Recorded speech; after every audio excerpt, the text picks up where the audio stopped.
Welcome to Stories of Brisco and Bradshaw. I would be Bradshaw. That would be your Chickasaw native, your Chickasaw Hall of Famer, Oklahoma's favorite son, Mr. Gerald Brisco. And we have got the former ECW champion, the two-time TNA champion, and he held the WWE championship, tag team championships with his brother 4 million times. It was 4 million. I looked it up on the internet. He's also the Andre the Giant Memorial Battle Royal winner. He is Mr. Matt Hardy. Matt, welcome to the show. Thank you guys for having me, man. This is a lot of fun. Looking forward to chatting with you guys. Chopping it up, as the kids say, I think. Chopping it up, as they say. 4 million times. You guys held the WWE Championship 4 million times. I saw it on the internet. Freebird back in our days, when you say chopping it up, it was a completely different thing, brother. Oh, my God, yeah. Don't say that around Michael Hayes, man. Don't say chopping it up around Michael Hayes. Oh, believe me, I learned many, many things, both good and bad, from Michael Hayes. Oh, my God. We all have, Matt. We all have. Sure. Me and Ron used to see you guys, and you guys looked like you'd been up for 14 days, and Michael would be telling you stories at some Denny's at 2 o'clock in the morning. You know, me and Ron are trying to find our hotel room, and you're just sitting there looking at him like, we're going to kill you. We're going to kill you at one point. One of my favorite quotes from John is he would occasionally turn to us towards the end of our run with Michael Hayes, and he said, "When the Hardys turn on Michael Hayes, they will kill him." And that was one of my favorite things to hear. And I was like, well, he can read what's going on. He's picking up and down. It was unbelievable. It was just torture. Poor guys. They're poor guys.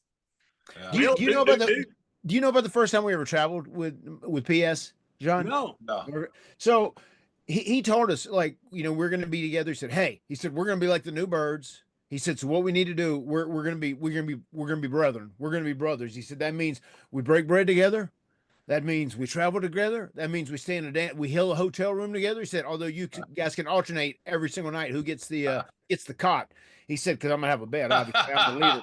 He said, well, we do everything together. And the very first night that we were driving, we started driving. He said, hey, you guys, are you guys hungry? You want to get something to eat? He said, yeah, we'll get something to eat. And we ended up going to a Cracker Barrel. And we went in that Cracker Barrel, and he was like looking at the menu, and he started getting uncomfortable, and he's looking around on his Jones, and he said, hey, where's the damn bar in this place? I said, oh, they don't have one. They don't serve alcohol. He said, they don't serve alcohol. This is bullshit. He said, no more stuff in restaurants if it doesn't have a bar. That's a rule from here on out. And that was Freebird rule number 666. Yeah, that was a Freebird rule, man. And we got caught up in it. And by the way, Michael Hayes does start almost every sentence with, hey.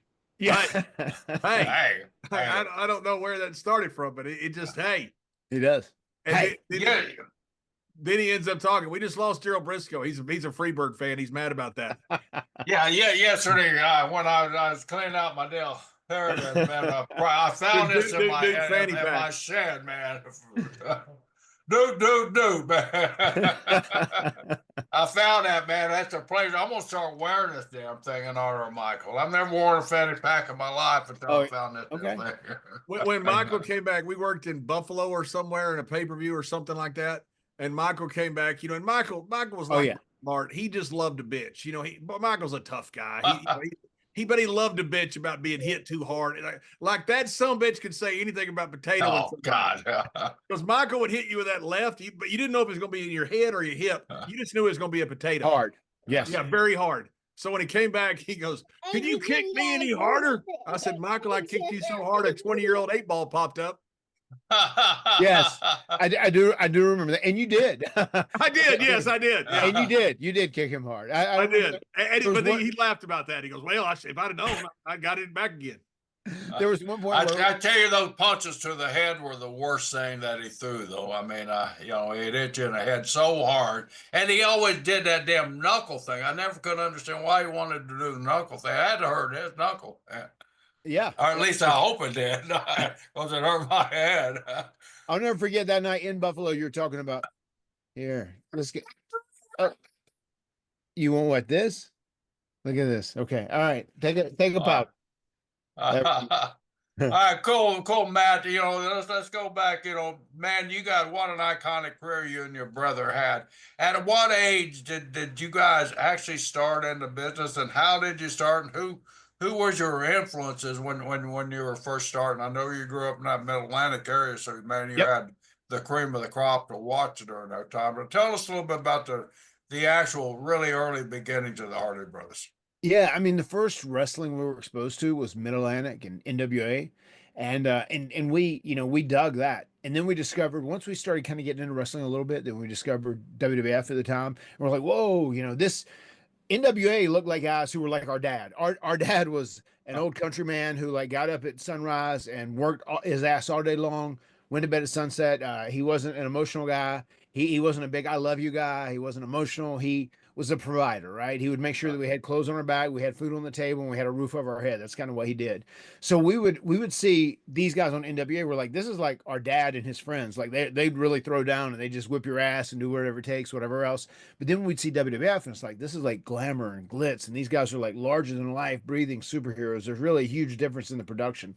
But once we started kind of getting into guys, the first guy that I really became a fan of was Macho Man. And I think it was the way that he talked and the way he spoke and his whole act. And it just, you didn't know what was real and what was not real. And you couldn't really tell where that line was.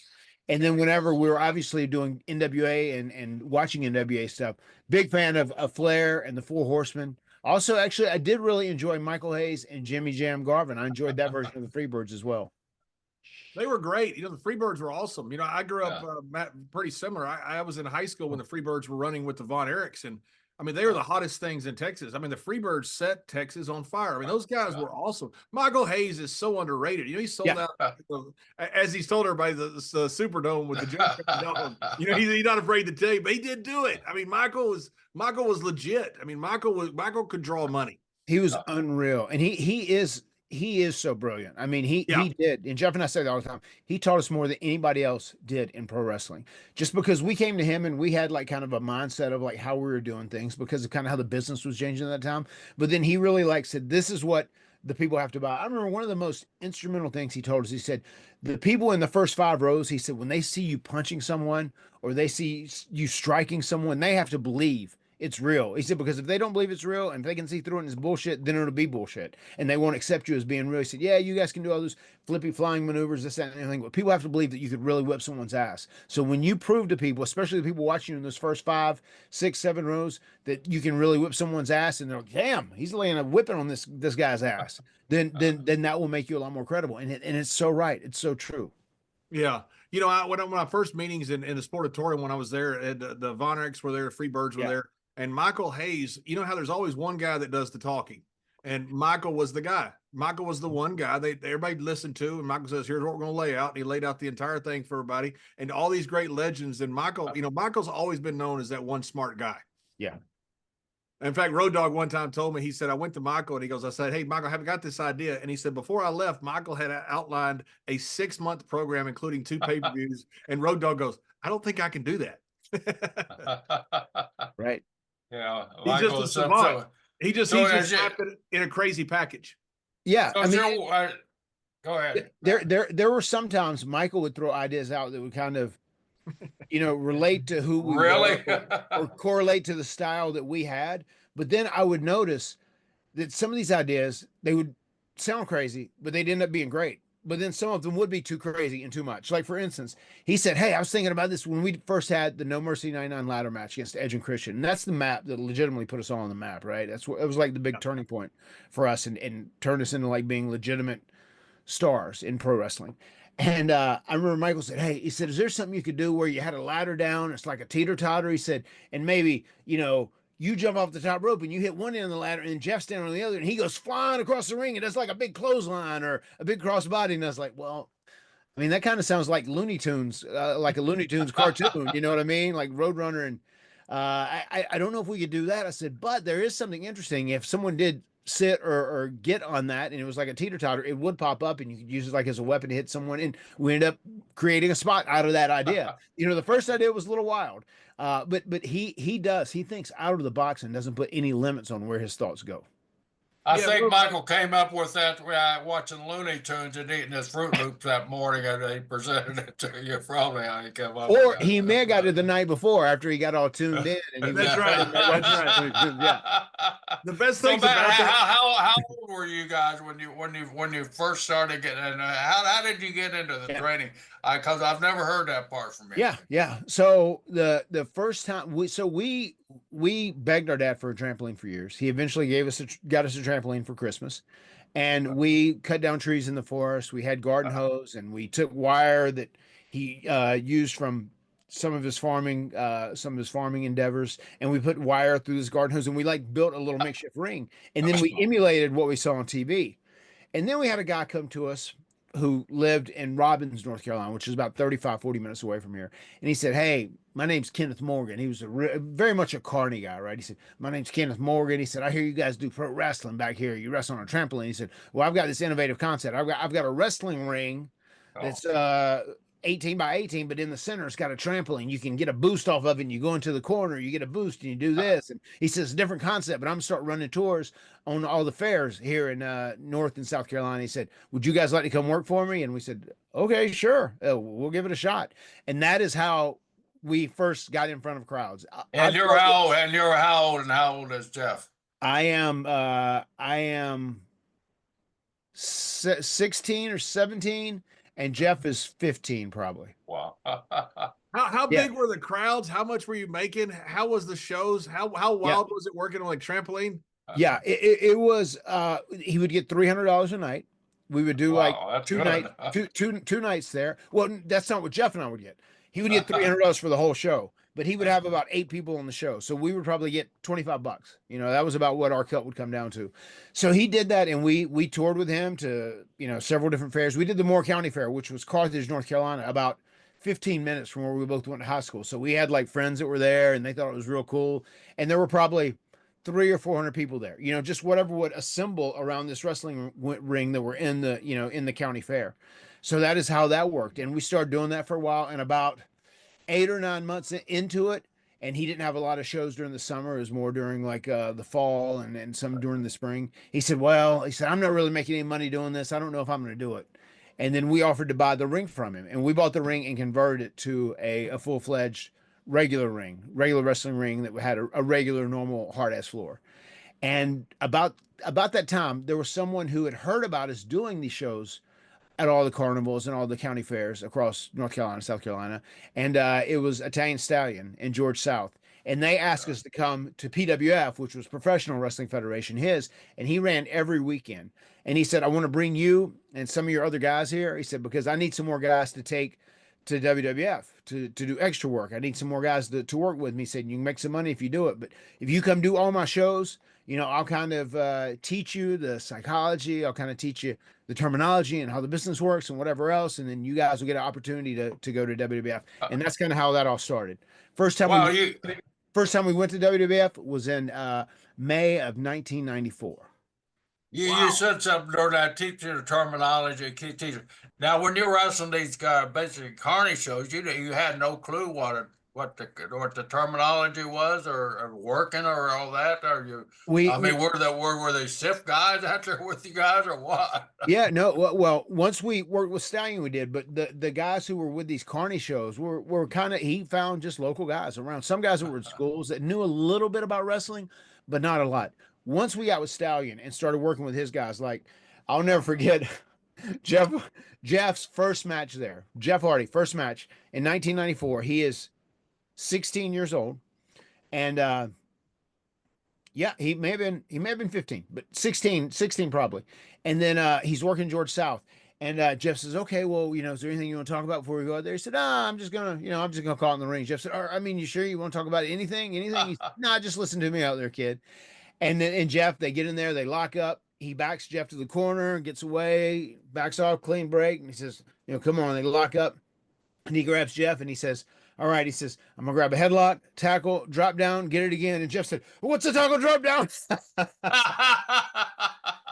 that was Jeff's first ever match there, which was amazing. Tremendous. You know, like, we learned so much. Jeff, "Oh, what's a tackle drop down?" My first match too, that same night. So I wrestled the guy that was not probably what you were, Bradshaw, in a lot of ways. He was like the enforcer of the locker room, I think. And we got in there and we like locked up and We messed around for a second, and then eventually he said, "All right, grab a headlock." And I can't even pretend to do it now. And I actually, because of the way he was, I ended up grabbing it with the right side. And he said, "What are you, a mark?" And he picked me up and dropped me on my head. And then I like got up and I was sounding all big, but I think he was like, "How the hell did this kid get up?" And I'm like, "Man, are you kidding me? I was 18. I was invincible then. Nothing hurt." Yeah. But it was one of those things. He put me in the corner and chopped the shit out of me and whatever else we carried. He said, "Thanks, man. That was awesome." I missed a moonsault and maybe like a 450 or whatever it was. But we got to show off in front of 160 people in a local armory in North Carolina. This is George South is one of those guys that's really underrated in this business as a trainer and as a performer, old school performer. Definitely. I mean, that guy, he could work with anybody and make them look good. That's the reason George had such a long career doing what he did. He really is, and George was great. We learned so much from George during that time. George was a lot more giving than Stallion was, I think. Stallion, I think it was always a famous story too. And I don't know, you probably don't know this, Jerry, but whenever we were going with him, right, we would go and when we first started, it was 150 a night. They do Raw tapings, they do Superstars, and they do Challenge.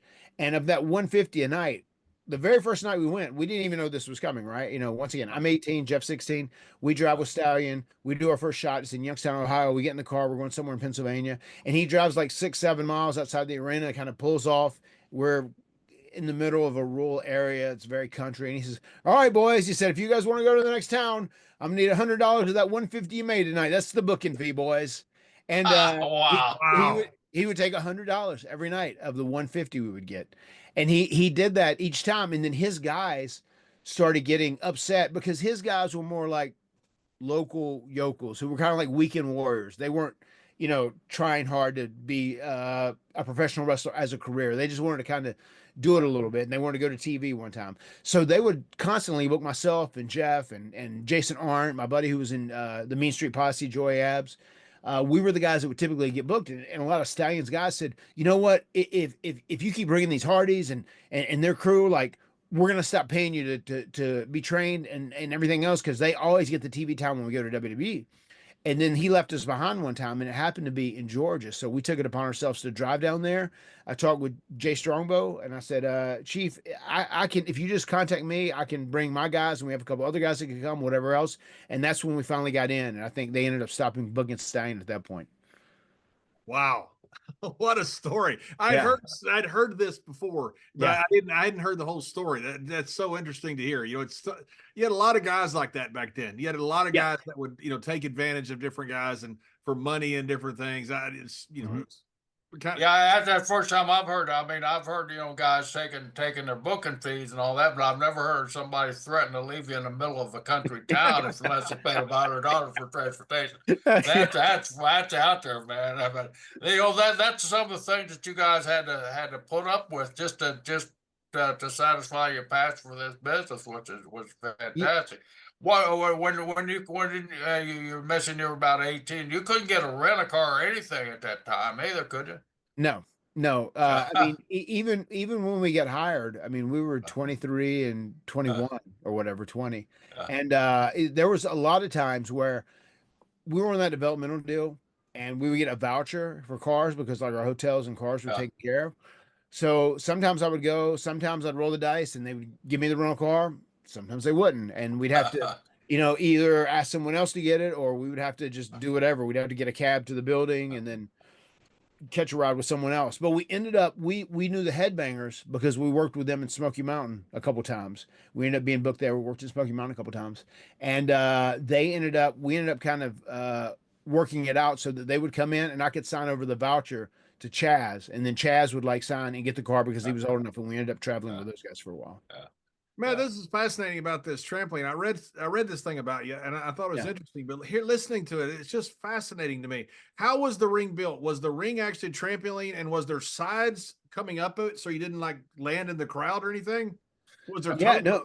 I mean, the trampoline, it was like a narrow strip. There was a long strip on both sides, and it was not like a bumping ring. It was like concrete.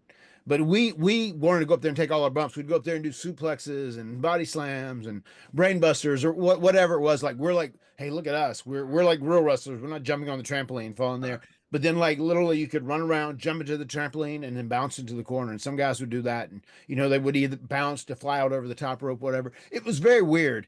And when Stallions guys first came, it was two guys, a guy named Eddie Rainwater and John Adcock, who wrestled as John Savage. He was pretty good. He was good as a heel. We learned a whole lot from him about being a heel and getting heat and whatnot. But those guys, they said, I remember Eddie Rainwater took his toe and he was like touching that trampoline ring that Kenneth had. And he's like, oh my, he said, that's a good way to blow out an ACL, brother. He said, I wouldn't touch this thing. I wouldn't touch this thing. And he was just so paranoid about it. But it was. And I think the fact that it was a very weird, crazy setup, this guy thought he might have something different that he could do that would like catch on or whatever, but it didn't. And I understood where this guy was coming from. It's much better to be on a regular setting and have like a normal, typical wrestling match. For sure. Now, what kind of support are you getting at home from your parents? Are they thinking? They obviously know your passion because of what you did with the trampoline. Were they real supportive of you guys' career when you started trying to venture out and go to these places? Well, our dad was very, very pessimistic. He was not a big fan of pro wrestling. So our mom died when we were both real young, when I was 11 and Jeff was 8. So it was our dad that raised us the whole while. And as I said, he was a very, very much a hard man. And I remember we started doing that pro wrestling, and it's so funny because that pro wrestling. Yeah, when we started doing that pro wrestling, because he'd say, what are you guys doing? He said, I got it. He said, I hate to break it to you, but that damn pro wrestling's fake. And I was like, we do it, pops. We kind of know what we're doing. And then he said, he was a mailman too. He was a civil servant.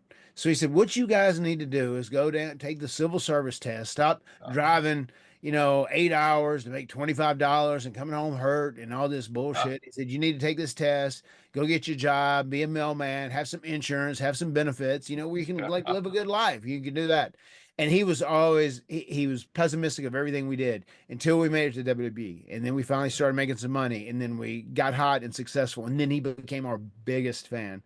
It was crazy. Awesome. He would keep pictures of Jeff and I, 8x10s, and he would have us sign a whole bunch so he could like give them out to his friends. And he would go out and there'd be some young lady out there like, hey, how are you? Good to see you. And say, hey, I'm the Hardy Boys, Daddy. You watch wrestling? Hardy Boys. And he'd say, here you go. He said, don't tell anybody. I usually charge for this, but I'm gonna give you a free up. Don't tell anybody. And here's my number too. He was just living it up, man.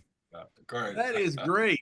Yeah. So after 94, after you get it with Chief, and then you end up coming in WWE, when did you end up, where did you go from there? From that point forward till, obviously you worked with some old tag team in your hometown and beat them for the titles. I can't remember who it was, some old guys, but before that, what was the progression there? Well, we got away from Stallion and George South in 96. And then we got to the point where Chief said, guys like you here. They think they're, they could see something in you in the future. Said, but most importantly, you guys, you don't bitch, you don't complain, you don't moan, you come in, and whenever you work with someone, you try and make them look real good and you try and put them over. And we said, yeah, of course, that's what our goal is. And we always felt like if we can take a big enough bump or do something cool or miss something, just do something to make the match stand out. It kind of make people remember you to a degree. So we did that. And then because they were calling us by our legitimate government names, Matt Hardy and Jeff Hardy, they said, hey, we want to just put you in a couple tag matches, and we're going to call you the Hardy Boys. We think it's kind of catchy. There's the old mystery novels that were called the Hardy Boys. They were detectives, but we're going to have you do the Hardy Boys. So we did that. We did some tag matches, and then we always got real good feedback, and like people started reacting very positive to us. And I'll never forget. Do you remember that time when Jake was an agent? Jake the Snake was an agent on the road for a little bit, and he was getting a tryout or something. Yeah, sure do. Yeah, sure. During that time, they came out of a meeting where they said, "Hey, Hardy Boys," he said, "I just want to tell you, they were talking about you today. They think they want to do something with you in the future. They like you guys a lot, so just keep doing what you're doing. I think something good's gonna happen." We're like, "Oh, fuck. Of course he's just saying that. We don't, but he did. Then we got hired. A few months later, we got offered a deal, which was great. So literally, we just kind of continued the same path, working hard, doing that, and then eventually, early in 1998, that's when our buddy Bruce Pritchard and JR reached out to Jeff and I and kind of called us off to the side and asked if we'd be interested in signing a deal and going to work for WWE. Yeah, did you have any clue that that offer was coming at that time, Matt, or was it out of the blue for you guys?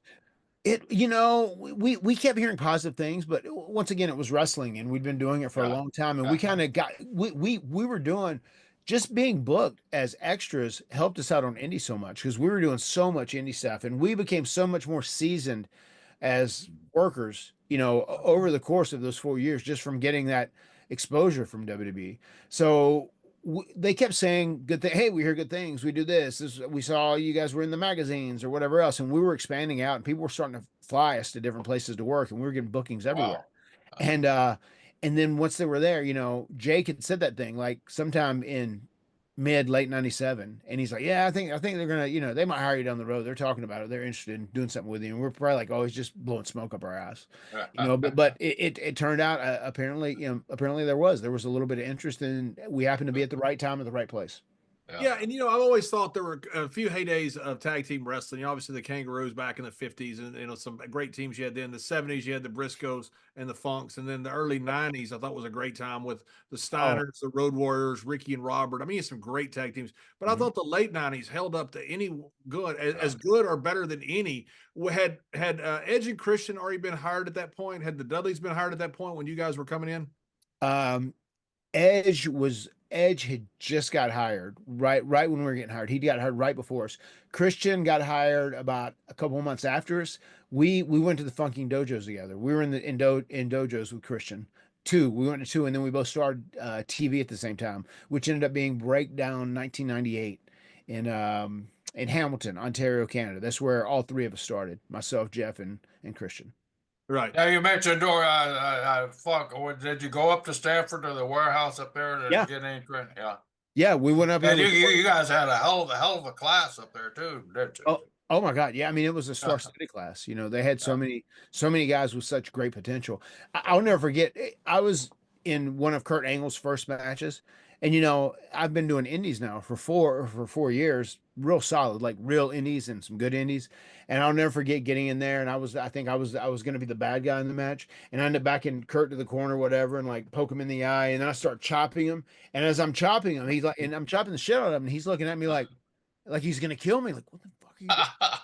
Like, what is it? Like it was like this was all new to him. Like he thought, you guys, you work together and it's not supposed to hurt, but as the chops are a little bit of a different deal. He got those eyes locked on me, and you can tell whenever you grab Kurt that he's real. Yeah. Yeah. Occasionally, Kurt would do something, and I worked with Kurt a bunch, as his partner and against him. And occasionally, every once in a while, he'd just do something real quick. And you're going easy. Yeah.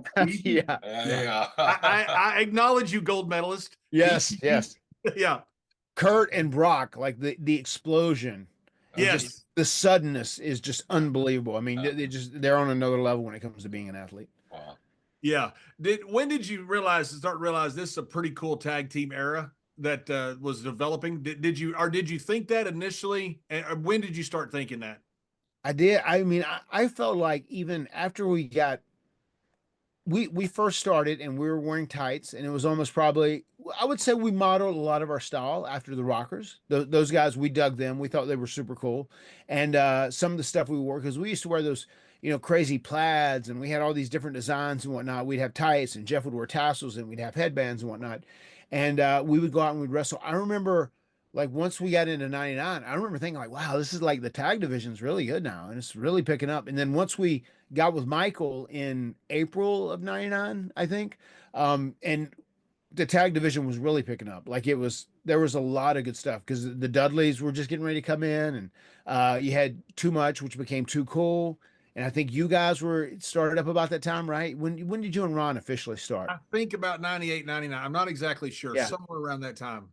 And they had TNA, Prince Albert and Test, which they were a hell of a tag team together too. Yep. You had Edge and Christian doing the thing. It's like, wow, it's a strong tag team division. Yeah, and Kane and X-Pac, worked together a lot during that time. They were I mean, that's to me is, I don't know how they're underrated, but they're one of the underrated teams of that era. They were fantastic. They were great, and they complemented each other so well. They were so good together. Yeah, and it was speaking of complimenting each other, you and Jeff and Edge and Christian, you're both about the same experience level, and WWE takes WWF, I believe at the time, takes that chance rolls the dice and puts you guys together, really not knowing what type of combination this would turn out. And it turned out to be one of the most iconic combinations ever. Did you guys feel that with those two guys when they were first put together with Edge and Christian?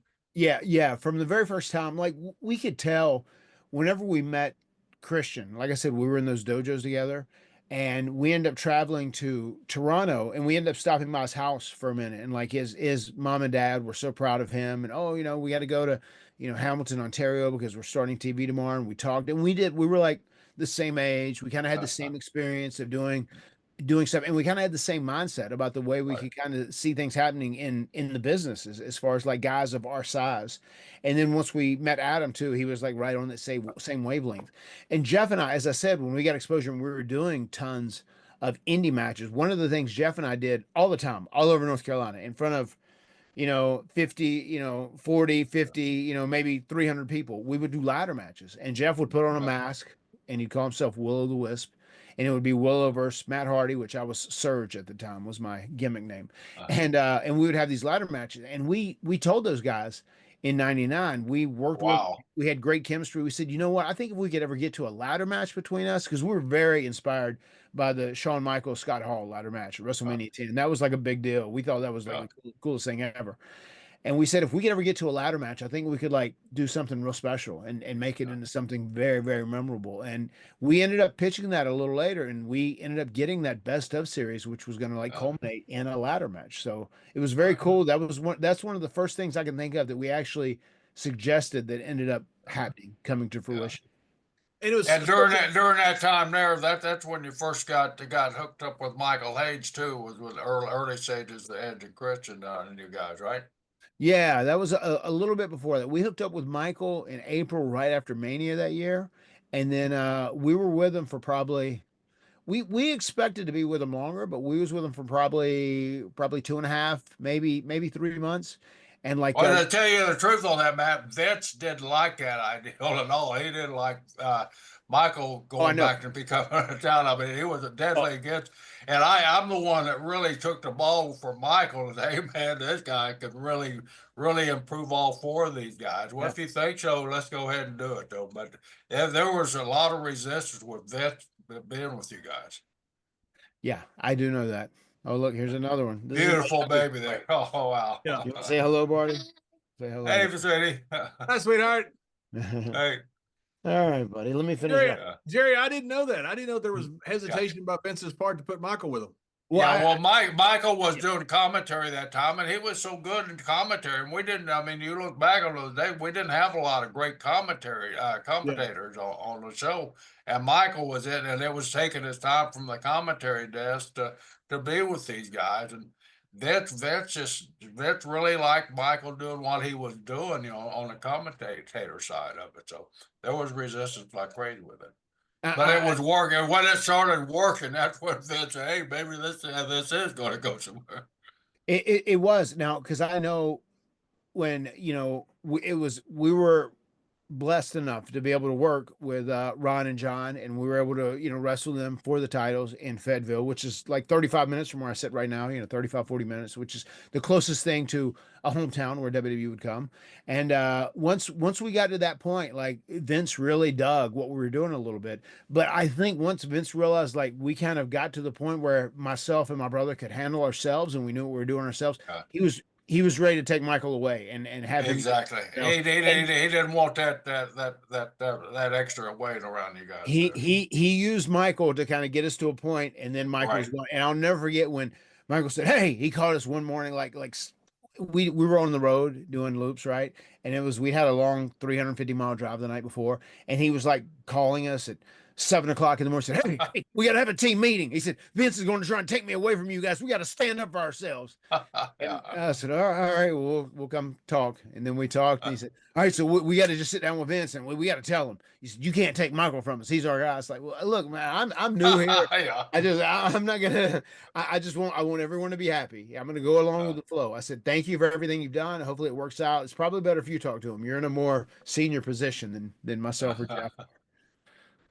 As crazy as Michael is, and he is absolutely 100%. No, he is freaking nuts. Yeah. It had to be awesome to be there with a guy as smart as Michael Hayes. I mean, that guy is has a legendary brain for this business. It was incredible. I mean, it was incredible to not only learn from him the fundamentals of the business and like thinking outside of the box. I mean, he there were so many things he said that just clicked. And like if you listen to him, it's one of those things as you hear, and I know new guys don't get they don't get the opportunity to do that much as we did back in the day. If you have the opportunity to be with someone that is so successful and talented and smart, and if you can be in the car with them and drive 350 miles and listen to what they're saying, I mean, that's how back in the day, that's how the new guys learn, right? More than any other way. And we were just so grateful we were able to get those opportunities and do that and share car rides. You know, when we were working on the road, it was 10 nights on and 10 nights on, 4 days off in the beginning, so we spent plenty of time with them. And I mean, we're blessed. I mean, it really was great to know all that, and it was sad whenever he was going to leave us a little bit. But I'll never forget too is one of the things Vince told us. Vince said, you guys have learned from Michael, you've grown from Michael, but now you got to learn how to fly on your own. I said, and you're ready to do it. And that hit pretty hard, and that was very cool that he had that. The day you guys won the title for me and Ron, when did you guys find out is in your hometown? Was that I mean, obviously it's a big deal. It's a big deal. Me and Ron won the title. We won it from Kane and X-Pac. It was a big deal for us. I mean, what was that? What was that like finding that out? I mean, that was like, we didn't think it was really going to happen. We heard about that, a few days before. Michael said, this is kind of what they're thinking. So just, things might change, but who knows? It's kind of what they're thinking. So like, let's think about some stuff, that we can make them look good, how we can get in there and how we can make this match look credible. And, let's be thinking about it, guys. And once we got there, and we had so many friends and family that came. I mean, it was a huge moment. Once again, kudos to you guys for being willing to get in the ring with us. Oh, we were happy. We were happy. Yeah, I mean, it was such a blast. And then just afterwards, I mean, the only thing Jeff and our goal in being pro wrestlers was we wanted to be like the World Tag Team Champions one time, and if we did that, then we could call it a career. Obviously we have exceeded that many times over, but it's very cool. That was like the first time. And people ask me, what is the, most important moment of your career, the most special moment of your career? And it's hard not to make that one, winning major titles, like fulfilling the dream and being able to do it, especially like in your hometown. And, we were able to go out, and I'll never forget, we went to a Ruby Tuesdays that was open late, and we had about 20 or 30 people there, like friends and family. And it was like, it's such a big party and celebration. It was so cool. That's awesome. For me and Ron, it was, they came to us and we thought it was wonderful. What better way to drop titles than to two young guys who love the business in their hometown? Right. I mean, that was just perfect. We thought this is awesome. And then we got to sit back at the table and drink beer and not have to work anymore. So really good. Oh, it's tremendous. No, and it was. And once again, Jeff and I'm always grateful, and Jeff is as well, to both you and Ron, because that was a really, really special moment for us. And once again, it's one of those things where it shows how Vince and people at WWF, WWE at that time knew how things were done, because we were starting to gain momentum, but the titles just gave us more credibility. We needed the titles. They made us seem like something more important than we were, which was real important. And then later on, you realize that about how sometimes there's moments where guys can win and they can be elevated because they win a titles because they need the titles and the titles mean something to them. But then you have some guys that are so over, like a Stone Cold, or Rocky in those points, or Taker. And when they win the title, then they add credibility to the title. But that was very much for us, where winning the titles gave us new credibility and really helped elevate our value. Well, that's great. That was going to be my next question. What do you was going to be? What do you, and you answered? What do you think winning those titles meant to your career there? But after you had the titles a little bit, were you guys on the mindset too that, hey, we've worked here, this is our run, this is our time, we deserve these titles, or were you just shocked by and when they told you were going to win the titles? We were shocked. I mean, we did not expect that to happen that quickly. I mean, we thought it was cool. If it happened, that's amazing, and we'll bust our ass and we'll work as hard as we can possibly work. And I feel like that's one thing Jeff and I have never backed away from, about, if we're going in, if we're working in your company and we're wrestling for you, we're going to give you all we have. You know what I mean? We've got better as we've gotten older because we work a lot smarter. But we're going to bust our ass because we take a lot of pride in what we do. Do you think having those titles really elevated the Hardy brothers? Or do you think the Oh, elevation would have been there without the titles, or how do you feel about that? I mean, they did a huge deal in elevating us. They made us seem a lot more legitimate as a pro wrestling act. And would we have got elevated otherwise? Like, I don't know, but they helped us out. I can't imagine taking that part of our story away, and Yeah, who knows where yeah, your path goes if that doesn't happen. One thing I can say is that we were really fortunate to be able to do that best of series with Edge and Christian coming up, because once we had that tag team ladder match against those guys at No Mercy 99, that match also elevated us. So that's a match that really kind of made everything set in, and we're like, whoa, look at what's going on here. This is crazy. We're kind of like we've been here for less than a couple years, and we're pretty yeah, legitimate. So that was a great year, man. 99 was yeah, an amazing year for Jeff and I. yeah.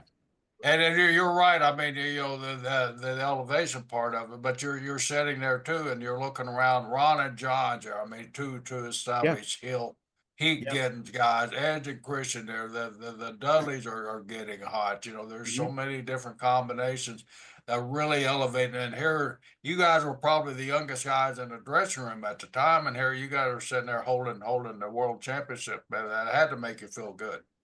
Yeah, no, I mean it was the ultimate honor, and once again it was hard to believe that it happened that quickly, but that's very cool. It's one And of the things. what was your age at that time, Matt?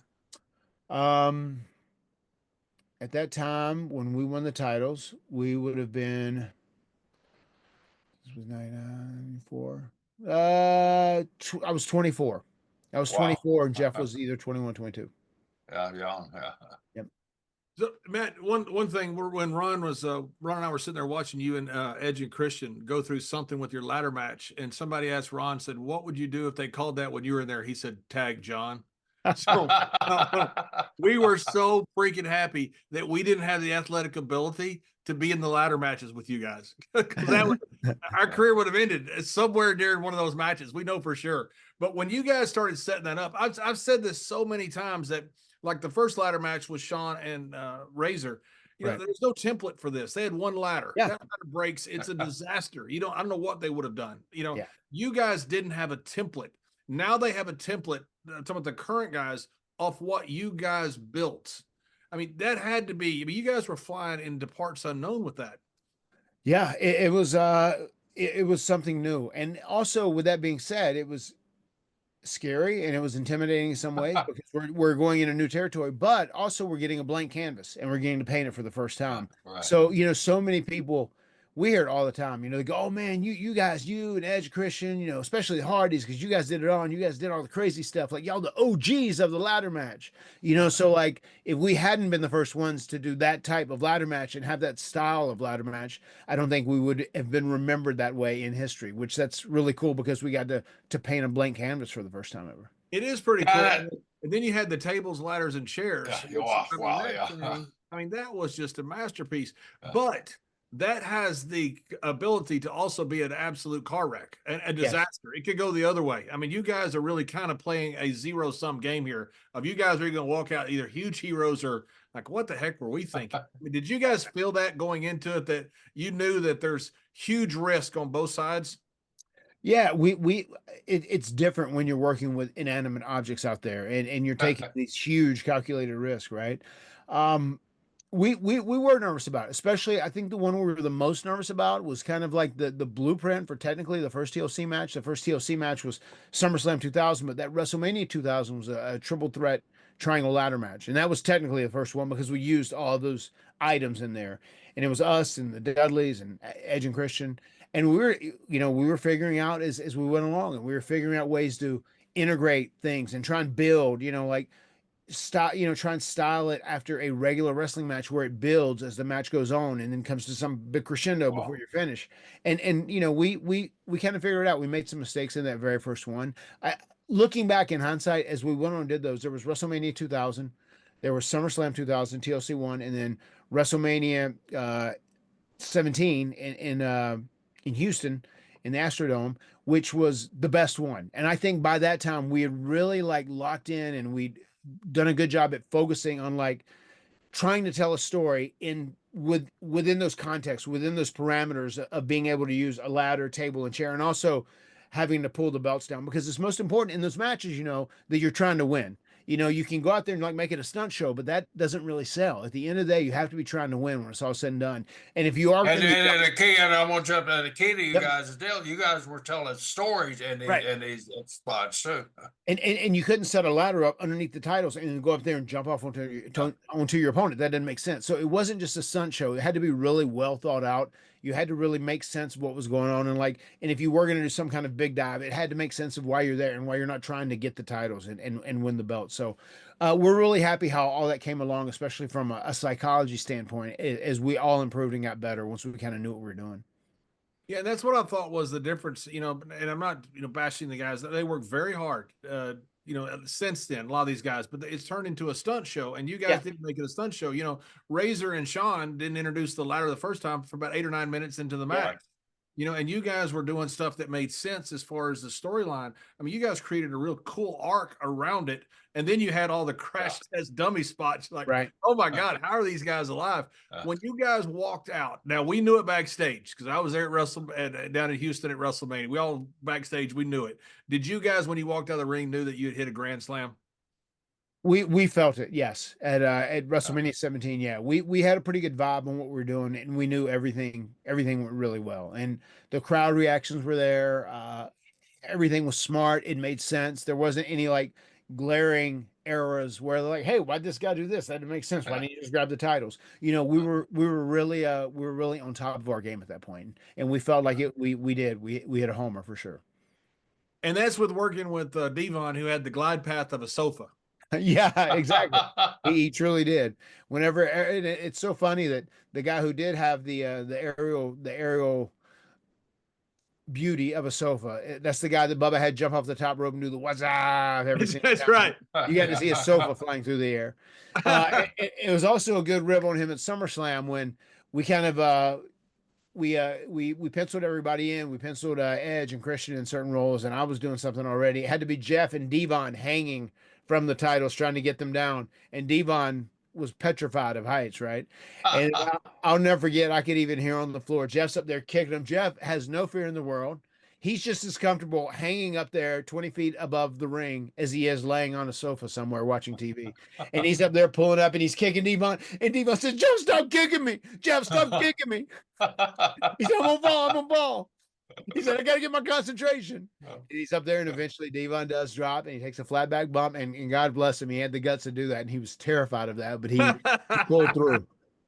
I mean, you just look at the difference. I mean, Edge and Christian, two slim, two real beautiful athletes. Matt and Jeff, two fantastic, accomplished athletes. Then you got these two huge guys. They're trying to keep up with these four athletes there.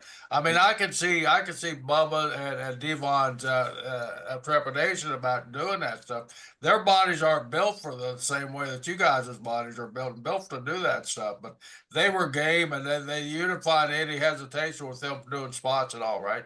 Yeah, they were great. They were so good. I mean, and I feel like Bubba was really good at knowing what his role was. He was the big bruiser, and it was always easy doing matches like Dudley's versus Hardy's. He was really good at that, and he would keep Devon in line as well and make sure Devon was doing the right thing. I used to love doing commentary. Every time Devon to go to the top rope, I'd yell, "Oh, the humanity!" Like Bert Crash. Every single time, I'd yell, "Oh, the humanity!" Because it was the Hindenburg crash. Your brother one time, we were working somewhere, and he goes, "Hey, I'm gonna jump off Matt, clothesline me in midair." And I said, Jeff, where are you going to land? And he said, it doesn't matter. I said, yes, it does. Yes, it does. He goes, I'll be fine. I go, Jeff, I'm not really for this. And I did it. And I was like, killed himself. And he was fine. Yeah, it was wild. I love that when you said that to him, someone said, when Tommy Dreamer came back, and it was a spot that we typically did in matches when we were working bigger guys. I remember we did it when we wrestled against RTC. We did it with Godfather a lot, right? We did it with Papa all the time, where we do a deal where Jeff would slide, he'd throw Jeff in, Jeff would slide out, and he'd come chase after him, and then Jeff would tag me, and Jeff would get in the corner, kind of back off, like to slow him down. And I'd come nail him from behind. We did that against somebody, maybe the Rascals or somebody, whoever it was, and I remember we were TV. And Tommy said, "Hey Jeff, you should, you're a baby face. You shouldn't be like backing off or whatever else." And then Jeff explained what the spot was, and I said, "Well, his goal was he's luring them in. He's luring them in to set them up for me. So it's kind of it's all a performance there on his end." And then Tommy said, "Okay, well, I just don't know if it looks good because you're a baby face, and I don't like you're backing off or whatever." And you came up to Tommy, you said, "Well, considering Jeff's had the level of success and he's as popular as he is and all the money he's made over the years, I just let him do whatever he wants." Yeah. Yeah. And Tommy, to his credit, goes, "You're right." You know what? The hell with it. Because Jeff would do stuff that would just make no sense. And it somehow it made sense. It made sense, Yeah. You can't explain your brother. No. When he comes out, it's feel. I mean, it's just 100% feel. I have no idea what he's doing. It just gets over like crazy. Yeah, no, it really does. And it's so funny to hear Jeff now. So we've got a match coming up with the Rascals here shortly. And he said, "Man, I was watching," he said, "these guys do a lot of combos, man. I don't like trying to memorize all this stuff. It's too much." He said, "I'm gonna tell him, man, we're gonna slow it down a little bit. Just fill it up there more, whatever we're supposed to do, just fill it." Jeff Hardy is saying this. You know what I mean? That's right. And it really is. It is about feel. It's like too much, man. Sometimes there's too much action, Let's gotta have emotion, man. Get people in this match. Either he or you had belts one time that had like some studs on them or something. And Yeah. we never, I don't know if we ever told you this. Me and Ron come back and we had scratches like we've been in a fight with a bobcat. And we thought, I don't know what happened. We've been catching you guys jumping over the ropes and stuff. We had got our necks kind of, oh my God. Oh my God. There you have it. Yes, us trying to wear them stylish ass belts out there, being unprofessional.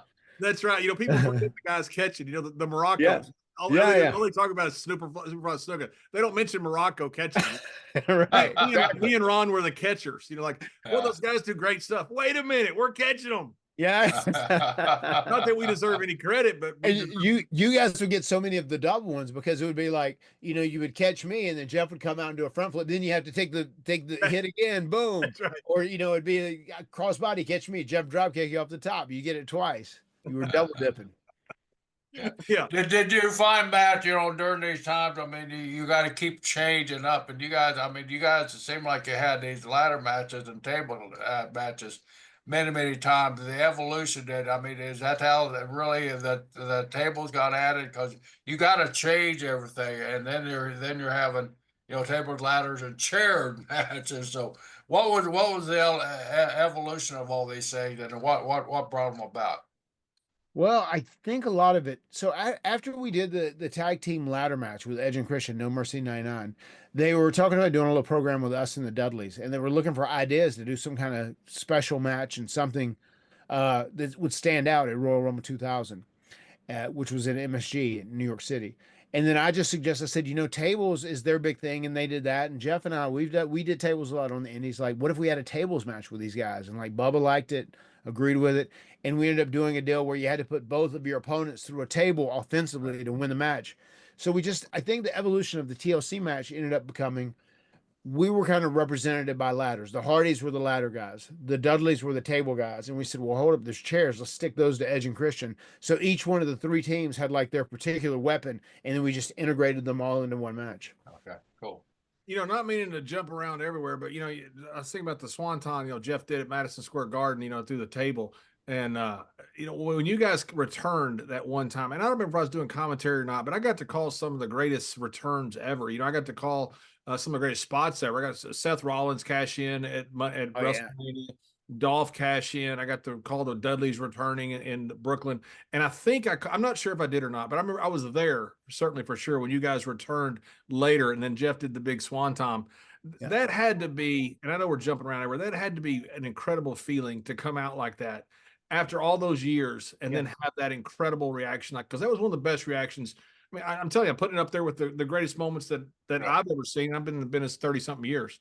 Yeah, no, dude, we are so grateful for that WrestleMania moment. That was just tremendous, especially because Jeff and I had created the stuff. We had reinvented ourselves. Or I had started, and Jeff kind of was like on board to do something when I was doing the whole broken Matt Hardy thing in TNA. And like TNA, they were having issues where they were pretty close to like going under at that time, and they ended up being sold before it was all said and done. Like we were able to keep them on TV long enough and make sure things were good enough. We had some like we went viral online. Like, and I understood doing this broken Matt Hardy stuff. They wanted to hear me speak crazy, say words crazy, and it was very much outside the realm of pro wrestling, and it was a different way of doing storytelling. We did so many fights here at my house at the Hardy compound, and it's almost like I'd taken Michael Hayes' most crazy ideas and I'd like really applied them to all this stuff we were doing with the Broken Mountain Hardy stuff. And because Jeff still feels so loyal, I was like, man, the audience, they want to see me do this one time. They want to see me do the Whisper in the Wind. They want to see my stuff. I want to do it. I'm going, but you're Jeff Hardy and you're like a huge S star and people love you and they just want to see you. You don't have to do all these things. I said, we could get to a point where I could be like your boss because I own, when I won this particular match, I own the rights to him. And he was like my property. That old storyline that's been done many times in wrestling. But I just said, like, from now on, you cannot jump off the top rope. You cannot, you're not allowed to, because I just wanted him to see how people would react to him if he just worked and he didn't do a swanton or didn't do a whisper in the wind. And it was the first time I think in Jeff's career where he's like, wow, these people, they do like me just for me. This is cool. I just kind of go out and work and I don't have to do these crazy moves or whatever. And then whenever he did one, it meant so much more. And I think that's when Jeff actually learned how to work a lot better too during that time. Wow. So we had these characters, this broken Matt Hardy, and he was Jeff, and we're obviously still the Hardy Boys. And we'd create all this in TNA, and I'd got the whole delete thing over. And then we show up, 30 minutes before our match. We end up sprinting up to Gorilla. We head out down through there, and it's wild because you know how when you're at a venue and you're wrestling that night, you've seen the stage, you've seen the setup, you've seen the stands, you know how it's going to look. We weren't familiar with any of that. We did a 6-hour autograph signing earlier that day, and it was a big red herring that we weren't going to be there, and showed up at the last moment. We came out and there was just people in the crowd. You could see tens of thousands of people going, delete, delete, delete, doing something we'd created at a struggling company, that was having issues. And it was so amazing because it had just like it'd been so viral in the wrestling world, and to come out and get that kind of reaction and to get that kind of love and to return back home on that night and have that ladder match and end up winning it and winning the tag team titles again. It was just one of the most unbelievable moments of our careers. Definitely a top 2 or 3 moment of our career, no doubt. Yeah. And that's a weird thing, not seeing the arena beforehand. Yeah. So many of us, I know I do. I just want to see it. I want to see where we're going to work. I want to see where the barriers are. I just want to see it. Even when I'm just doing like a run in or something, I want to see where I'm going. I want to see where the people are going to be. I just, just get it in my mind. It's really weird when you don't have that option to see it. It's just, it's hard to explain for somebody that hadn't done it. It's a really weird feeling. It is. Yeah, that's your mindset, right? Any wrestler that goes into the arena for the first time, they want you to just walk out. First thing I always did, I'd walk out and just look at the arena and just see the setup of it, Yeah. And I think it's necessary for these guys to do just to get a feel of what's happening, So, so that's but Matt, you mentioned Broken Matt Hardy, which is really, really a change up. Did you feel, the evolution of Matt Hardy, did you feel it was time to kind of change your character, or you're with a company that's not getting, admittedly, you said it's not getting a lot of go at the time, and it needed a spark too, and you had that Broken Matt Hardy actually gave it that spark to kind of pump new life into it. Did you feel the same way? And how did that Broken Hardy, in your mindset, what were you thinking when that came about? Yeah, well, I'll give you the true honest story of kind of how I ended up coming up with that, because we had came back and we'd won the tag titles in TNA as kind of the OG Hardy Boys. We were doing that again, and you could just tell like people were ready for something new, something a little different. And then I was thinking, I was like watching some of the guys, and you know how they had the X division there, and there's cruiserweight divisions. Everyone works this extreme style. It's super athletic. It's super acrobatic, and it's almost like the whole match of it. I feel like when we started, we would do some stuff, but I feel like we tried to put it in good places. Now there's just so much of that throughout the match. And like AEW, it's almost a video game style. A lot of those guys, the way they work matches. And I was just thinking, like, what if I tried to do a throwback to the old school days and stuff I love, like when Papa Shango first came along, and he was magic, and he was doing the stuff with Warrior, and the stuff came out of his hair, and he was bleeding green. The stuff with Taker, where he had power and he could do lightning bolts, whatever else. I said, what if? And I told Jeff, and Jeff dies because he had no idea what I was going to ultimately do. I said, what I'm thinking is, if you want to do a crazy swanton, I said, I want you to put me through a table doing a crazy swanton, and then like something's going to happen to me. It's going to injure my brain, and I'll say that it damaged my brain, but it also was beneficial because it broke my brain and allowed me to use more of my brain. And now I am cognizant of where my soul has been throughout different bodies. And I kind of got the idea from vampires. I'd watched, my wife and I had been watching some True Blood, for the last couple months. I And love that's True Blood. it's so I thought yeah, it was great. yeah, I said it's so cool how vampires are immortal, and you see like this guy in this era. Then 50 years later, fashions change, hairstyles have Yeah. changed here. So then I can't be immortal, obviously, but then I could be able to be aware of like where my soul has been in different bodies. So I could say I'm living via my soul, so I can be 2,000 years old, and that's where all that happened to me. I said, and if nobody buys it that way, I said, then at least I'll act like I'm insane and I've gone crazy because of this. And fortunately, it ended up catching on, and people were on to like kind of the campiness of all of it. And we started having fights here. It was the best year of my career. The majority of the time, I didn't even have to go to TV. I just worked at my house. I would sit down with Jeremy Borash, and we do, TV. We knew we had, 3 minutes on this segment. We had 5 minutes on this segment. And then we have 20 matches for our main event. And then we'd, film throughout the course of a night, not even have to go to TV. So it was pretty cool. You know what's so cool about that, and I love it, is I've always hated the guys that were just kind of living off a character that they were 30 years ago. Yeah. It's kind of like Adam Yeah. West. When he come back as Batman when he was 65 or 70, and the costume just kind of hung on him. You realize, oh, come on, man, that's not bad. But you guys kept reinventing yourself.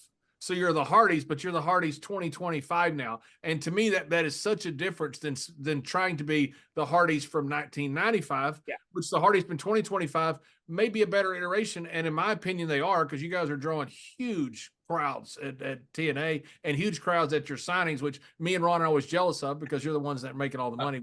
Actually, we think it's wonderful. We're very happy for you, but it's so cool that you guys have constantly reinvented yourself as compared to saying, okay, we're just going to live off what we did from 2000 in a ladder match. Thank you. Yeah, it's important to us too. And it's so funny because Jeff is into that. Like it was, we thought it was real crucial that we kind of seemed like the OG Hardys as we earned our way back to the titles, which happened at Bound for Glory. And we won in that TLC Full Metal Mayhem match. It was kind of full circle, right? So this year, Jeff and I, we have some ideas about kind of evolving a little more and like reinventing ourselves both. And I think we have a couple cool things I think that could be real good and hopefully catch fire for TNA. So we're excited to do some new stuff. But yeah, it's always, man, in this like evolution is everything.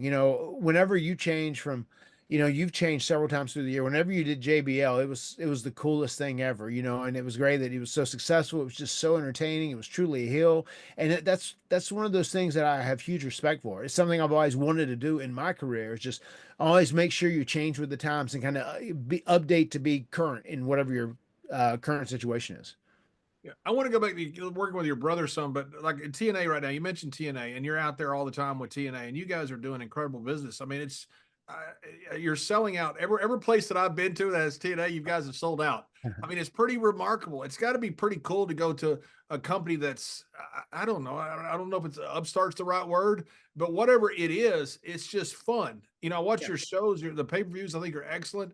You got to be having a lot of fun, or I would think you would be at TNA with this company that And you know what's cool about it? It's kind of like ECW in the respect that people chant TNA.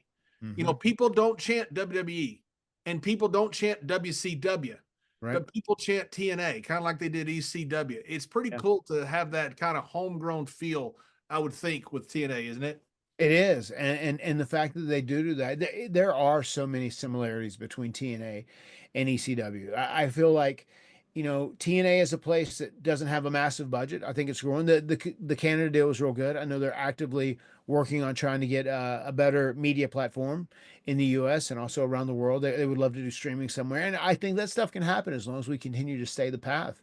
And they have a good team of management right there. I know you were right before I came on, you were talking about Ariel. Like Ariel has been great to work with. I enjoy his feedback. He kind of like says, this is kind of what we're thinking. Like, what would you guys like to do? And then, gets everyone's input. So to be part of TNA, which is in a resurgence right now, it's doing great stuff and it's been so hot. And I think it's putting on quality wrestling matches. It's selling quality stories. And I think it's just a fun product. And it's cool. It's like something that people want to be at now. And you can feel that vibe whenever it's sold out. And they do chant TNA because TNA is like a company which reminds me a lot. I use that motto for a long time, like Matt Hardy will not die. I mean, TNA is truly an entity that will not die because there's been so many times people were like, oh my God, well, TNA's gone. It's going to be out of business.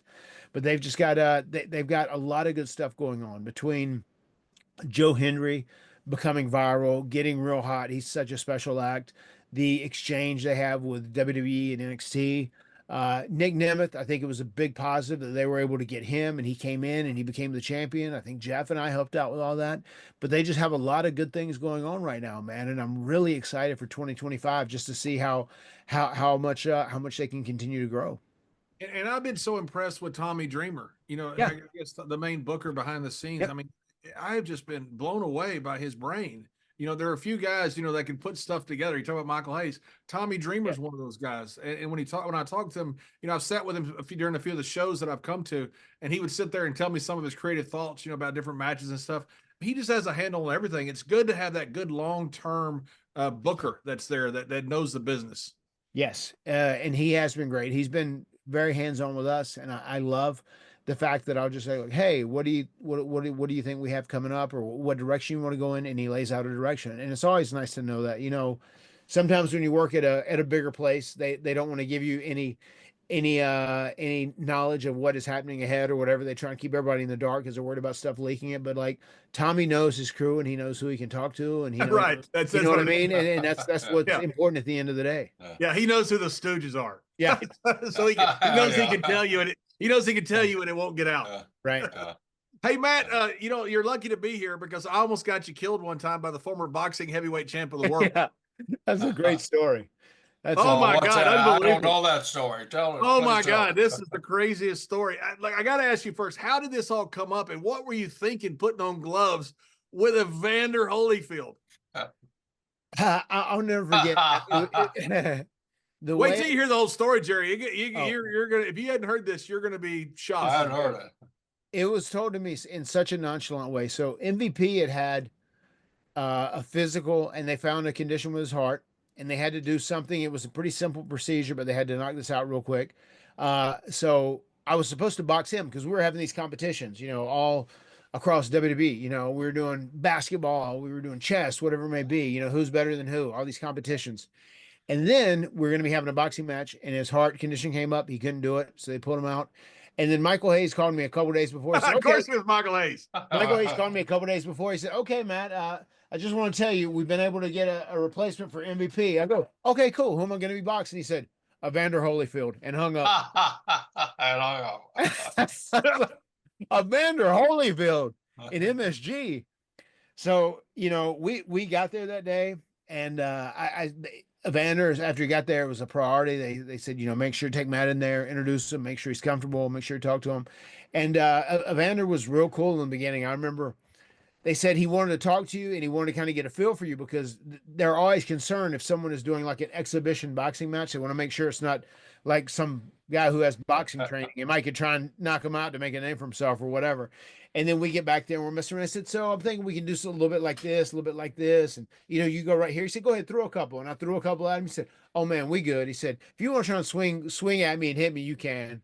And I was like, oh, okay. He said, yeah, we'll be good. He already knew, he could tell my technique that I was not a trained boxer. This is the guy who had knocked out Mike Tyson. Yes. This is like one of the greatest heavyweights of all time. And as we kind of talked about things, we had an idea where he was going to, dominate me. I was going to try and put up a fight. I just wasn't going to go away. I was going to be resilient. And then eventually he was going to pop MVP at the end. And he was like super cool. He was in a great mood. He was happy, everything else. And I said, okay, well, I'll talk to you later. Then I go back to like get ready and do my stuff. Then apparently whatever happened on your end happened, John. So what happened on my end, Jerry, was we had met Evander in Houston, me and Ron. and Evander blew us off. Now, maybe he's having a bad day. I don't know. I'm a big boxing fan, but it really made me mad, you know, because I know he knew who Ron was. Okay. So it made me mad. So I had a little bit of edge. Okay. So then fast forward, my wife is at Fox News doing some financial hit, and she goes, "Hey, I'm here with some boxer. Who is this?" And I said, "What? Tell me his name." She said, "Holyfield something." I said, "Oh my gosh, Evander Holyfield is one of the greatest boxers of all time." So I start telling her all about, you know, who all he beat and everything. I've seen every one of his fights. Big fan. And she goes, "Well, he's really nice to me." Well, still got this edge a little bit from Houston where he kind of blew me and run off. I said, "Well, of course he's nice to you. He's got 9 different children by 9 different women. Stay away from him." So, just a joke. Okay. Just a joke. So during commercial break, we're talking about Evander Holyfield, me and Michael Cole. I'm putting him over, you know, like he deserves. He's, you know, one of the greatest of all time. Well, during commercial break, I tell Michael the joke. Michael Cole, we're not supposed to be our camera, our microphone is not supposed to be going anywhere but to each other. Okay, so I tell him the joke. Yeah, that my wife, 9 different children by 9 different women. Signs a little scripture at the bottom of all of his autographs. I'm just, man, it's shit's bad. I have no idea. It's going directly into Evander's locker room. Oh, man. Into his locker room, Jerry. And right in the middle of me joking about him, I hear this baritone voice, and you know who that is. The guy that the boss. "Oh my God," he goes, "Who is that talking?" Well, he knows who it's talking. It's either me or Cole, and Cole doesn't have a Southern accent, so he knows it's fucking me. So I said, "Well, Vince, it's me. You know it's me." He goes, "This is going right into Evander's locker room." I go, "Why? Why would you do that?" I'm like, "Oh my God. Oh my God." So now we're like thinking, what is possibly going to happen? So like Vince, so then anyway, Matt, when did you find out that all this had happened? Yeah, they told me, they said, "Hey, you got to go talk to Evander. Evander heard some comments from JBL, and he's going to leave. He was going to leave. We're trying to talk him down. He was going to leave and pull out of the event." And they said, "Come, let's talk to him." And they said, "Give us a second before you go in." And then he was in there. They talked to him, and eventually, whoever it was, cooler heads prevailed, and he decided to stay. He was going to do the deal. And then they said, "Okay, Matt, you can come in." I go, "Hey, how's it going, Evander?" And he said, I said, "We still good with everything?" He said, "Yeah, we good." And I said, "Do you want to go or anything?" He said, "We good." Oh, man. Okay, thank you. And I'm going out here to box this guy who has knocked out Mike Tyson. You got boxing gloves on. You had boxing gloves on. Yes, I had boxing gloves on. The heavyweight champ of the world. Yes, one of the greatest fighters of all time, who is a killing machine. And in this boxing match, home could absolutely knock me out at any time if he wanted to. And I just said, I said, "Hey, we cool?" And he's like, "I'm cool." And I said, "Well, do you want to go everything again?" And then he kind of fired up because he was so angry. He said, "Yeah, I'm cool."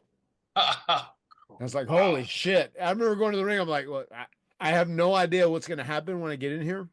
I said, this guy may murder me, or maybe it'll go as planned, as hoped. I don't know. We'll see. So yeah, that was a pretty nerve-wracking deal, because I know it's like anybody who watches that fight back, you see my blows. I don't follow through as solid as I would have, because like I was to that point where I didn't want to piss this man off anymore, because I wanted to leave that match conscious. He wants to kill me, but he's got you in the ring. Yeah.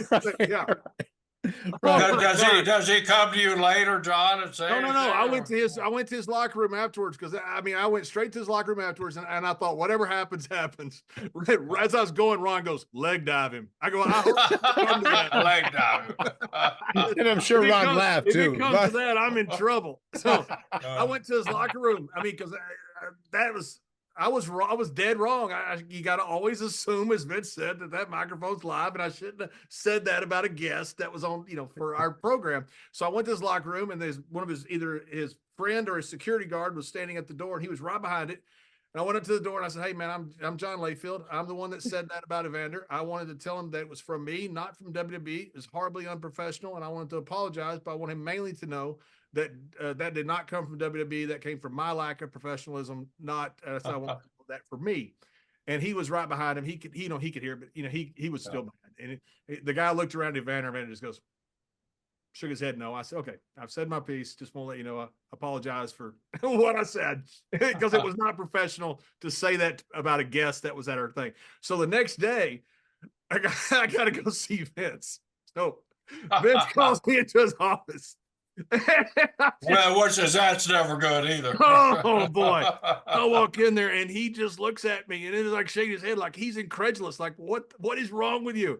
And he goes, John, we almost lost Evander. I said, Vince, we almost lost Matt.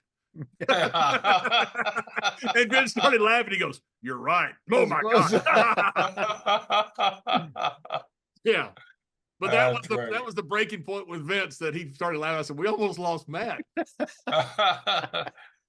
Matt, moving along. Jerry, when I heard that, I thought, oh my God, if I could have took Matt's place with the gloves, I'd just kill me because I deserve it. I felt so bad. And I'm sitting there watching him. Please don't kill Matt, because if he does, it's 100% my freaking fault.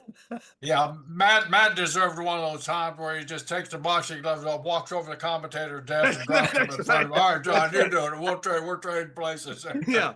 Hey, I wouldn't have needed him. I wasn't going to hit him anyway. I couldn't. Hell no, you can't hit what you can't see, man. That's right. I'm like, all right, go ahead. I hope I wake up. Yeah, Matt, I've always thought Matt has the biggest balls in the history of the world to walk out in Madison Square Garden with a mad Evander Holyfield with boxing gloves on. That's it, man. Matt, with the way our business is elevated, you're kind of credited for it, and rightfully so. These cinematic, coming up to these cinematic matches there. What was your thought when you started thinking? Was it during COVID years, or how did anything come about? The first big one we did was I think called the Final Deletion, where it was me and Jeff. We fought here on our property, and whoever won owned all of the Hardy brand, and they were in control of the other one. Like I said, more or less, where I was going to put Jeff underneath me as like my servant, or he had to do whatever I had to say. And that's why I said he couldn't jump off the top rope. And that was kind of the concept of that. And then we were going to get back together. We didn't know if we would end up being heels together or baby faces. We hoped for baby faces, and we ended up being big baby faces at the end of the day. But I was just thinking about that, and Billy Corgan, actually, who was working with TNA, and he'd kind of put in an offer to try and buy TNA. It ended up going to Anthem at that time. But he also suggested, he said, like, I know you were talking about different things, like maybe fighting, at the ring of your house, whatever. He said, what if you just kind of fought anywhere on your property, on your land? We said, man, we used to do stuff like that when we were little kids, like making movies and stuff. Like, maybe so, because I remember there was some cool stuff. They did some cinematic like features when they had the Roddy Piper Goldust thing at that WrestleMania, right, and there's been a couple of times where they've done stuff. I said, but it'd be a different way of telling a story. It hadn't been done in quite a while, so let's give it a shot. We'll see what happens. And then we did that, and it was so polarizing to so many people. There's so many people who didn't get it. But like the whole point that I was trying to get over with the Broken Matt thing, and Jeremy Borash, who is at WWE right now, and he's a brilliant guy. He was so good and creative. Like, we would try and come up with things that he could say or do that would be memeable, that would be a gift that people would want to like text their friend, if someone said, hey, like, if you want to, I'd like to go eat at the seafood restaurant, and they knew it was someplace they didn't like, and they just send back like a gift of like, delete, when someone says that. We would try and think of things that could be viral. They could be like in everyday pop culture stuff. And that's kind of what we did in that whole Broken Matt era. You want to say hi, Marty? All right. Hey, sweetheart. And then and then once we did that first thing, there were people that didn't understand. But then once they realized we were kind of like breaking some laws that we meant to break, and it was okay to like not take it too serious, we could have some serious moments, but it was supposed to be very fun, very enjoyable. It was entertainment turned up to 10. It was, yeah. And then once we got a good grasp of doing it, we had a pretty good hold on the cinematic matches. And there were times where people really wanted to see those things, and it's great. We end up doing a whole pay-per-view here where I have a steel building, 6,000 square feet in my backyard with a ring in it, and we did a show called Total Nonstop Deletion, and the whole episode aired from here at the Hardy compound. The main event, I invited every tag team in the world. It was great. Rock and Roll Express showed up. They were part of it. Because Jeff and I, we had to beat all of the tag teams in the world to be the greatest tag team in all of space and time, and that was our goal. And that capped off the show. But it ended up doing a hell of a thing, and it did some pretty good numbers. And one thing that's real cool, whenever I came back to TNA this time, right before I had my World Heavyweight title with Moose, our Go Home episode was I invited those guys to the Hardy compound, and that episode was the highest rated episode of Impact they've had in a long time, which was very, very cool. That's It cool. is. You know, the outside the box thinking. You know, it's tough to do that because sometimes it works and sometimes it doesn't. Did you Yeah. enjoy working with Billy Corgan? He, I did. He was okay. He was very friendly. He was very open, very receptive to different ideas. So yeah, I had a good experience with Billy Corgan. Yeah, we had him on our show. I don't know Billy Yep. well, but we had a wonderful visit with him. I mean, Yeah. I like him personally. I don't know him very well, but he Yeah. seems like a good guy, and he seems like he loves the wrestling business, which is pretty Oh my cool. God. Yeah. He loves pro wrestling, man. He really, really does. How have you liked over the years the different times you worked with your brother? It's been it's been good. It's changed a lot. And it's so funny because, whenever we started with WWE, uh we were both super brought it real hard. We didn't drink, didn't smoke, didn't do drugs, didn't do anything, hardly even curse, whatever. Right when we started, that changed pretty quick once we got into wrestling. But yeah, Watch you met your manager there. well, we used to be all right till that damn Michael Hayes got a hold of us. We blame Michael Hayes for everything. Yeah, yeah, right. And then there have been times where Jeff kind of like he'd left WWE for a while, and then like once we were separated and he was on his own, it's kind of like I couldn't take care of him, and I felt like that was kind of my job, and he was kind of used to that being the big brother without having a mom around. And then he was gone, but like his issues during that time, he got it all straight, and then he came back, and then like once there was back injuries, there was pills for a little while, and then eventually after he went through TNA, he got rid of all of that, So he's been through it all. This last thing he had with alcohol, that was his hardest by far to like kick Wow, or have yeah. control of. And now, he's fully into being sober. It's been 2+ years, and he's like just on top of shit. He was saying this just the other day when we were doing media for TNA. He said, like, I wonder if I would have been like I am now, the way I think about stuff, the way I take care of myself. And he's up, man, like 4 o'clock, 4:30 in the morning. He goes to bed early, like I mean, it's just his lifestyle, but it like works for him now. And he said, I wonder if I'd had this mindset whenever I was in my 20s and 30s and I'd work like that. He said, like, I wonder how big I could have been if I would like had all my shit together, because he said he said, I've been very blessed to have this talent, and I'm pretty good at pro wrestling and what I do. He said it would be crazy to go back, but I'm just happy to have him as it is right now. We've had talent. He actually said he'd be bigger than John Cena, and I really liked your quote on that. And you basically said, would you kind of walk us through what you said? Because I agree with you 100% on what you said. I said, like, I mean, he has these connections with people. I mean, everybody loves Jeff. And I fall into this too a lot. A lot of people love the Hardys. Like, we meet Black people all the time, and Black people say, man, like in my childhood, we want to be the Hardy Boys and ladders and this. And Hispanic people, it's like across cultures, it's so cool that we were smaller guys. And like, I feel like when they saw us and we changed and we were wearing like, the baggy pants and the tight shirts, that even Michael Hayes, he went all in and he dressed with us too. They're just like, these guys are so different because they're not wearing wrestling. My son used to meet me at the airport with a fishnet on his arms and a long baggy suit on. A damn Hardy Boys. Yeah, right. And we hear that so much. And then what baby? She wants daddy. Yeah. I'll be done in just a little bit. But the influence that we've been able to have is so crazy. Like the fact that we have been so influential as far as like changing things. It's okay. Here, will you let me finish, baby girl? All right, let me finish, pretty thing. I said, just being influential as we were. But like at the end of the day, whenever this thing came up with Cena, if Jeff had been in the mindset he is now, and he has such a connection with people, I think he could have been a huge deal. He could have been a huge top guy, especially if they trusted him and they felt like he would always going to do what is in the best interest of the company. Always, that's his mindset. I just feel like Jeff's promo skills, it'd been hard for him to do the same kind of promos that John Cena did. I feel like that would have kept him down a notch, just because Vince is a big promo guy, and that's a huge part of wrestling. Pro wrestling, in the end of the day, you have to be able to speak to be a big deal when it's all said and done. And I think that would have been probably the biggest thing that would have detoured Jeff from being as big as John Cena whenever I was making that comparison. And it's tough, like some guys that you can't explain will ask you for advice, not that Jeff, ever as much for advice or thing, but I would have no idea what to tell him, and I wouldn't tell him anything. I wouldn't Right. dream of telling him anything because I can't explain what he does. And I don't think anybody else can either. I'm not sure he can. Yeah. No, he can't.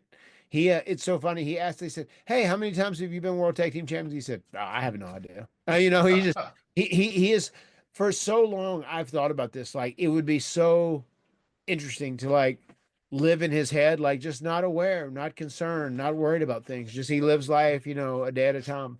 And people always say this, like when it comes to the Hardys, like I'm the engineer, I'm the architect, I make everything work and put everything together and do business and whatnot. He's just the rock star. Like, hey, what do you want me to do? And he comes in and rock and rolls, and that's kind of our relationship. But I mean, it's great now, better than it ever has been. And just during some of our, both times that we've had any kind of struggles, like, it can be strained there sometimes, but it's always been good and always remained good.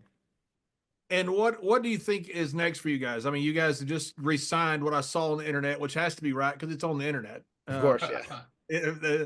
Abe Lincoln said everything on the internet's got to be true. That's what I saw that on the internet too. Yeah, I'm pretty sure that's his quote. That exactly. So you guys, from what I read, have re-signed. And what's next for you guys? Do you guys have a plan for 2 years out? Or are you guys just going and feeling out what happens, and what happens? Yeah, I think we're kind of feeling it moment by moment. And I do, like, day by day more than ever now. Especially there's just like, man, we live in such a crazy world now. You never know what's happening the next day. A lot of those things too, like the whole, with Wyndham's death, with Bray Wyatt passing away like he did, Jay Briscoe in that accident all of a sudden passing away. Just, those are both guys I was real close with. You just never know. So I try and be as present in the moment as I can, especially with these young children that keep doing run-ins during this podcast. With those guys, I try and enjoy it. I try and hang out and do things with my family when I'm here. I try and be as focused as I can on work, and have a little downtime whenever I can. But I try and live in the moment. And I try and be as good as I can. Every single day, every single week. We did sign with TNA. I started off on a handshake deal. It was going to go through Against All Odds, where I was going to work the main event against Moose for the title. And then I said, we'll see where we're at then we'll kind of make a decision going forward. And it just turned out that Jeff's AEW deal ended the night before that. So that was the first day he was available. And Jeff just said, man, I've had some good moments in TNA. You look like you're having fun there, like a lot more fun than you were having. And I said, I am, man. It's been great. It's been really, really, really fun. And he said, man, I think that's what I'm going to do. I think it's what I'm going to do. So he came, and then we were both still working on a handshake deal, and we talked about maybe doing something. And then, like, back in November, we talked about doing a year deal, and we did a year deal with TNA. And we still, we would be allowed to do other things, as long as we have their blessing. And I think they'd be cool with everything. And he knows that the WWE, we still feel the WWE is our home. And at the end of the day, I'm sure we want to end our run in WWE, do a Hall of Fame bid or whatever it may be. But we're trying to do all that we can to like cement our legacy as being one of the best tag teams to ever do this. And we also want to give back. We feel like a lot of people helped us out when we were young, and they worked with us, man. We worked with you and Ron. We worked with Stone Cold. We had to work with Triple H. We worked with Taker, and it's so cool. So we kind of get to do that to a lot of the young guys. And it's wild because so many of the young tag teams we wrestle like idolize us coming up because we're still working a little later in our career, which is cool. But it's just enjoyable, man. Like I loved pro wrestling, and I've always felt passionate about it. And it's one of those things that doesn't feel like a job because I'm getting paid for it, but I'd be willing to go do it for free because I love it that much. So we're just gonna play it by ear, man, and we're gonna do it while we can do it. And it's Where pretty cool. Where do you see Matt Hardy in 5 years? Do you have any aspirations to work behind the scenes as a agent or a producer or anything like that? What are your plans? Yeah, I think that'll definitely happen. I mean, because I do love that end of the business. Jeff, on the other hand, not so much. Like he really doesn't get too into that. He's just more of he's very rock present. star. I like the way you explained it. He's a rock star. Here's the microphone. Go out and do your game. Yeah. It really is. And I love the art of the business so much. Like if I can be involved in it, if I can contribute, I want to do such, because it's fulfilling. It still is fulfilling to me. And I love, man, that the fact that everybody at TNA, it's been a great team effort. Everybody's been working real hard. There's been a lot of great, cool moments, great moment when John showed up. We're still trying to figure out the mystery of what his motivation is for doing everything. But I am too. After 3 years, I am too. yeah, I know you might be after a lifetime. You're still trying to figure it out. Yeah, That's right. But you know, it's fun and it's enjoyable, and to be able to contribute and get back to the business like that in TNA and be legitimately happy there, it's very enjoyable right now. And it's also got to be cool. It's kind of a legacy thing. You know, you guys got Yeah. UBS coming up, you know, in New York. That's a massive arena. Yeah. And if you guys fill that thing, I mean, that's a huge legacy. That's a checkbox. You know, that's a career thing that they're going to forever. You know, you don't have the huge machine behind you. That's WWE. You know, you got TNA behind you. You got a lot of great talent. But to be able to take on the audacious task of selling out UBS, or at least building that building, hoping to fill that building, that's pretty cool. Yeah, for sure. I mean, they've got some lofty goals, you know, and that's what we told them. We said, man, you know, we committed to you guys, and we're gonna bust our ass and do everything we can to make these things work. And there's a good void for WWE is great. What they're doing is so good right now, but there is a void for that solid right underneath WWE promotion that kind of does the same similar thing, because like AEW is kind of a different mindset. They're not focused on entertainment as much as like a TNA is. So I think there's a lot of room for movement ahead for TNA. Now, Matt, this is kind of a goofy question. Most of my questions are goofy, but you know, when you guys come into business, you guys brought in a different style. You brought in a kind of a high flyer, and kind of a hybrid of what was.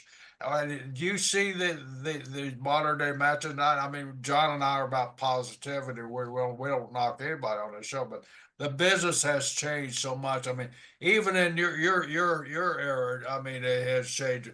What are you seeing, and what are you liking, and about our business today? I mean, we still have that same passion. My question is, do you still have that same passion that when you walked in that WWE door the first time? I do. I feel like I do. I mean, it's something that you know, I just really had a great passion for pro wrestling, especially once I got the opportunity to experience, and it's just made me love it so much. I I like it when you see guys who go out and they try to do new things and bring a different approach. Maybe they have a new type of character or persona, but I like when things are fundamentally sound. I don't like when stuff gets thrown away in matches. I see so much stuff get thrown away in matches, and it's stuff that we learned, you know, earlier on. We had to go through those lessons and learn as well. But there's too many wrestling fans. I feel like there's a niche audience that is just so focused on the work rate of the work rate of the match, you know, the words, the bangers, you know, the 5-star match, you know, but at the end of the day, man, like wrestling is entertainment, and you're telling a story between two guys, you know, typically a bad guy and a good guy, and they have some sort of issue, some sort of problem that they need to resolve, and you want to cheer for your guy to overcome the bad guy who's already kind of behind the good guys behind the 8 ball. You want to see him overcome that bad guy in his group or whatever else. And that story of that journey is what is the most important when it's all said and done. And that is what attracts viewers. And I think that's what gets them emotionally invested. So I think it's cool when you can go out and you can have a badass match and entertain people and give them lots of oohs and ahs. But I think we're also at that point where people have just tried to like raise the bar so high and just do so much stuff. They're doing stuff and things don't mean things. I think we lose so much and stuff is thrown away. And I would like to see that change. Yeah. Well, Matt, we've kept you forever. You've got your kids that have wanted their daddy back for this whole afternoon. So I appreciate you being so unselfish with us and coming on and doing the podcast. You know, it's so cool that me and Ron, you know, we always, I don't know, we kind of take this, not ownership. We're just happy that we were there for you for the first, you know, big title win for you. Sure. It's always been really cool to me and Ron to see you guys, because it was, you know, not that we did anything, but we were there. We were there for the first one. So it's always been cool to watch you guys. And I love watching you guys in TNA. I still can't figure out your brother, but I don't care. Like I said, I told Tommy, he's over no matter what he does, and just let him do whatever he does. You're not wrong. Fantastic. Yeah. Oh no, both myself and speaking for Jeff, because I know he feels this way. We're both very grateful to you and Ron, and we enjoyed working with you. And there's just so many great stories and great memories we have with you over the years because we worked together for so long and was involved in so many crazy and zany scenarios, which is cool. But great memories. And yeah, I was even saying that too. Like I'd love to even get you and Ron on my podcast. I have a little podcast, The Extreme Life of Matt Hardy. Maybe get you guys on there one day down the road and we could talk about some old stories, talk about some freebird. Yeah, well, we'd love to talk some freebird. I'll never forget when we were doing the tent towns, and it was myself and Jeff and Edge and Christian versus you guys in a three-way match, and Terry Taylor was the agent, right? And he's sitting there with it. Yeah, we want you to give him a real good match, and we'll have the APA in there for for the majority of the match, and something happens, they get caught real quick, and then we'll let the Hardys and Edge and Christian finish it up. And you guys had a little bit of a different idea, huh? What did we ever? So Terry Taylor wants us to get beat. Like we're in Hyannis, Massachusetts. That it really bothers us that we got beat really quick. So I said, okay, how about this? How about as I'm climbing through the ropes, beginning of the match, climbing through ropes, right I get in the ring, Gangrel DDTs me and beats me 1, 2, 3 right there.